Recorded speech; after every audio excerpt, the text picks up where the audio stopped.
बिस्मिल्लाहिर्रहमानिर्रहीम। मैं हूं मोहम्मद आसिफ और आपको हमारे यूट्यूब चैनल में खुशामदीद कहते हैं। आज का जो हमारा टॉपिक है वो है HVAC कंडीशनिंग रेफ्रिजरेशन के अंदर इस्तेमाल होने वाले कंप्रेसर्स। वैसे तो कंप्रेसर की बहुत सारी टाइप्स हैं, इंडस्ट्री के अंदर हर किस्म के कंप्रेसर इस्तेमाल होते हैं मुख्तलिफ मकासद के लिए, लेकिन रेफ्रिजरेशन कंडीशनिंग के अंदर जो कंप्रेसर इस्तेमाल होते हैं, आज के टॉपिक में हम उन कंप्रेसर को कवर करेंगे जो HVAC और रेफ्रिजरेशन कंडीशनिंग के अंदर इस्तेमाल होते हैं। सबसे पहले हमें इसका जो आज हमारा टॉपिक, इसके अंदर हम सबसे पहले इनकी डेफिनेशन देखेंगे, डेफिनेशन क्या है, फिर इनकी जो टाइप्स है एज पर कंस्ट्रक्शन की, कंस्ट्रक्शन हिसाब से इनकी टाइप्स कौन कौन सी हैं, फिर हम देखेंगे इनकी टाइप्स एज पर फंक्शन के, फंक्शन हिसाब से कौन कौन सी इनकी टाइप्स हैं। तो आज का जो टॉपिक है शायद थोड़ा सा लंबा हो जाए, लेकिन आपसे रिक्वेस्ट है कि इसको काइंडली आखिर तक देखिए ताकि आपको इसके बारे में कंसेप्ट क्लियर हो जाए, और जो लोग इस पर ऑलरेडी काम कर रहे हैं उनको भी काफ़ी चीज़ों का नहीं पता होता। तो चलिए स्टार्ट करते हैं।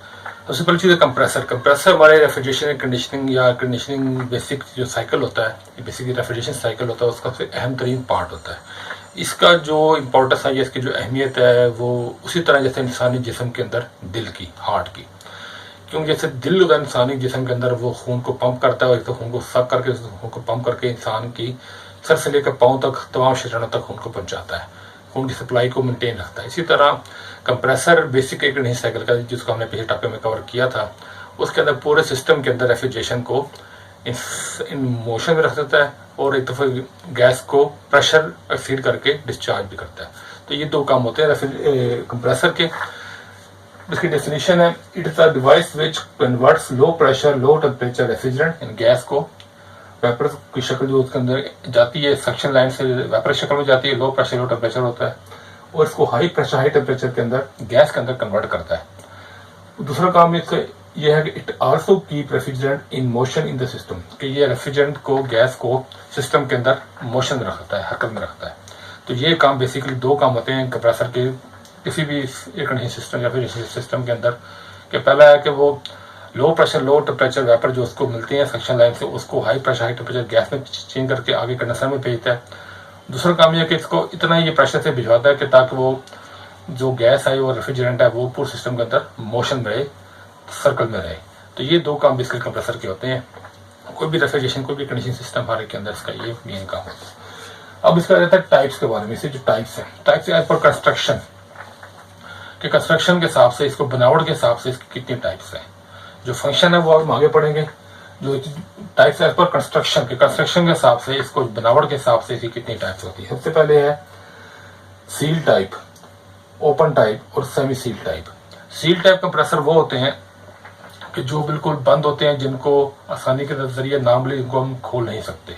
इनको खोलने के लिए इसको हमें काटना पड़ता है और उसको दोबारा इनको हमें वेल्ड करके दोबारा हम काबिल इस्तेमाल में लेके आते हैं। तो ये जो कंप्रेसर की मिसालें हमारे रेफ्रिजरेटर के अंदर और हमारे जो छोटे 1.5 टन 2 टन के AC होते हैं, उनके अंदर हमारे जो कंप्रेसर वो हमारे सील टाइप कंप्रेसर होते हैं। उनको हम नॉर्मली ओपन नहीं कर सकते। वो उनकी बॉडी पूरी एक डोम के अंदर सील्ड होती है, इसके अंदर मोटर कंप्रेसर दोनों एक यूनिट के अंदर सील्ड होते हैं, बंद होते हैं।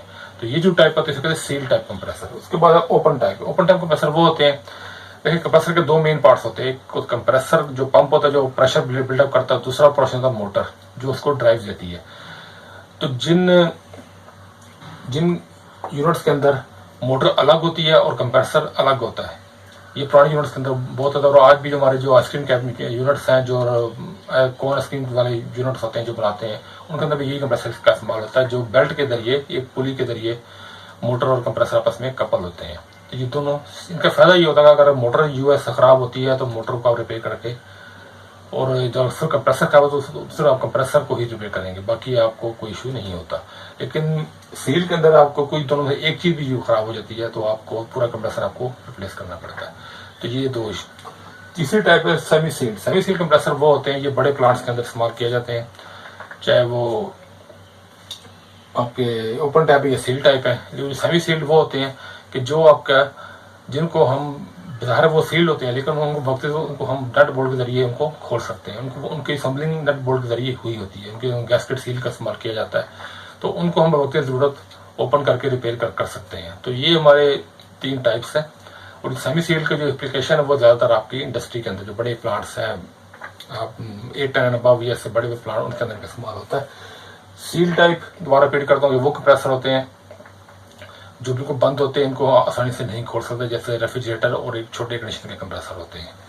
ओपन टाइप के अंदर हम मोटर अलग है, कंप्रेसर अलग होता है, एक बेल्ट के जरिए आपस में मिले होते हैं, तो इनको रिपेयर करना आसान होता है। सेमी सील के अंदर तमाम असम्बली दोनों यूनिट के अंदर बंद होते हैं, लेकिन उनकी जो असम्बली नट बोल्ट के जरिए की होती है और उनको वक्त की जरूरत खोल के रिपेयर किया जा सकता है। तो ये इनकी जो डेफिनेशन थी और इनकी बेसिक टाइप्स थी। अब आते हैं कि वो टाइप्स जो है फंक्शन के हिसाब से कंप्रेसर की कितनी टाइप्स हैं।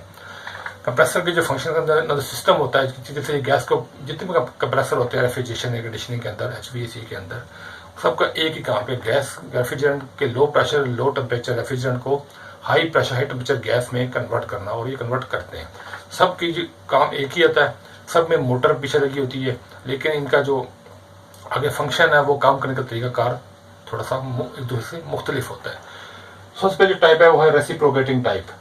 ये वो टाइप है जिसके अंदर पिस्टन का इस्तेमाल होता है कि इसका आप खोलें, इसको आप चेक करते हैं, पिस्टन के जरिए चैम्बर के अंदर गैस को प्रेस करके आगे इसको हेड के जरिए और उनके एग्जॉस्ट वाल्व के जरिए इसको सिस्टम डिस्चार्ज किया जाता है।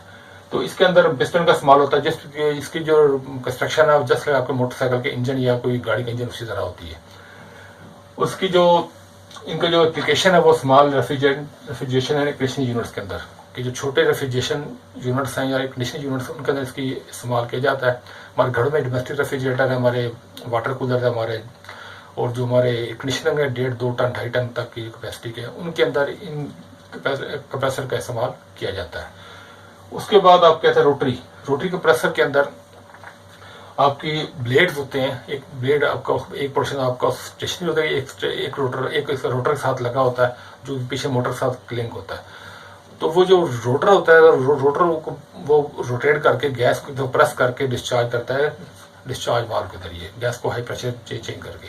तो इसके अंदर पिस्टन की जगह यहाँ पर ब्लेड का इस्तेमाल किया जाता है और उनकी मोशन रोटरी होती है, तो इसलिए इसका नाम रोटरी रखा गया। और इसका जो एप्लीकेशन है इसका भी स्मॉल कंडीशनिंग यूनिट्स के अंदर इस्तेमाल किया जाता है।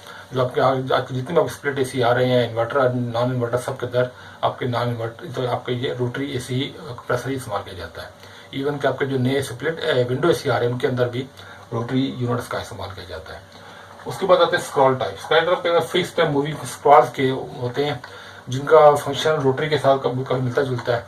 और ये बड़े यूनिट्स के अंदर जो आपके डोमेस्टिक से जो बड़े और इंडस्ट्रियल से छोटे होते हैं, जो मीडियम लाइट कमर्शियल यूनिट्स होते हैं, रेफ्रिजरेशन कंडीशनिंग कोल्ड स्टोरेज शादी हाल के अंदर जो बड़े छोटे 8 टन 10 टन के AC होते हैं, इनके अंदर इनका इस्तेमाल किया जाता है स्क्रॉल टाइप का। उसके बाद स्क्रू टाइप वो ऐसे होते हैं जिनके अंदर रोटर्स इन सिलेंडर की शक्ल में होते हैं। सिलेंडर के अंदर रोटर्स होते हैं जस्ट रोटरी के अंदर होता है, लेकिन ये बड़े प्लांट्स का बड़े यूनिट्स का 20 टन एंड अबव के अंदर इनका इस्तेमाल किया जाता है। और इनको छोटे लेवल पे इस्तेमाल, बड़े चिलर प्लांट्स होते हैं उनके अंदर इसका इस्तेमाल ज्यादा होता है। फिर सेंट्रीफ्यूगल टाइप इसके अंदर इम्पेलर होता है, इसमें सिलेंडर होता है, सिलेंडर इसके इम्पेलर का इस्तेमाल किया, जिसको रेफ्रिजरेंट को एक सर्कुलर मोशन के अंदर हाइट दे के वहां से इसको सर्कुलर मोशन के अंदर इसको नीचे लाया जाता है। वह साथ इसके इम्पेलर होते हैं जो गैस को आगे प्रेस करते हैं, और प्रेस करने के साथ प्रेशर हाई होता है, टेम्परेचर हाई होता है, फिर उसको डिस्चार्ज वाल्व करिए उनको सिस्टम के अंदर डिस्चार्ज किया जाता है। इनकी जो एप्लीकेशन वो भी कमर्शियल और बड़े ये कंडीशनिंग सिस्टम होते हैं, उनके अंदर इंडस्ट्री के अंदर का इस्तेमाल 20 टन से ऊपर जो प्लांट्स होते हैं उनके अंदर इस्तेमाल किया जाता है। तो ये था आज का हमारा टॉपिक, जिसके अंदर हमने वो कंप्रेसर जो कंडीशनर रेफ्रिजरेशन के अंदर इस्तेमाल होते हैं उनकी हम डेफिनेशन हमने पढ़ी है कि कंप्रेसर के 2 काम होते हैं। एक होता है कि रेफ्रिजरेशन सिस्टम के अंदर लो प्रेशर लो टेम्परेचर वेपर को रेफ्रिजरेंट की जो शेप होती है उसको high pressure high temperature gas के अंदर चेंज करना और आगे सिस्टम के अंदर कंडेंसर के अंदर भेज देना। उसके बाद दूसरा काम इसका ये होता है कि इसने इतना प्रेशर मेंटेन रखना होता है कि पूरे सिस्टम के अंदर आपको जो रेफ्रिजरेंट है गैस है वो ट्रेवल करती रहे। जैसे इंसानी जिस्म के अंदर दिल का काम है, सेम काम कंप्रेसर का एक कंडीशनिंग सिस्टम के अंदर होता है। इसकी टाइप्स हमने कंस्ट्रक्शन पढ़ी है, सील टाइप है, ओपन टाइप है और सेमी सील। सील टाइप वो होती हैं जिनको बिल्कुल बंद होती हैं, जिनको हम दोबारा इजीली नहीं खोल सकते रिपेयरिंग के लिए, इनको काटना पड़ता है। ओपन टाइप वो होती है कि जिनका मोटर अलग होती है, कंप्रेसर अलग होता है और इनको इजीली रिपेयर किया जा सकता है।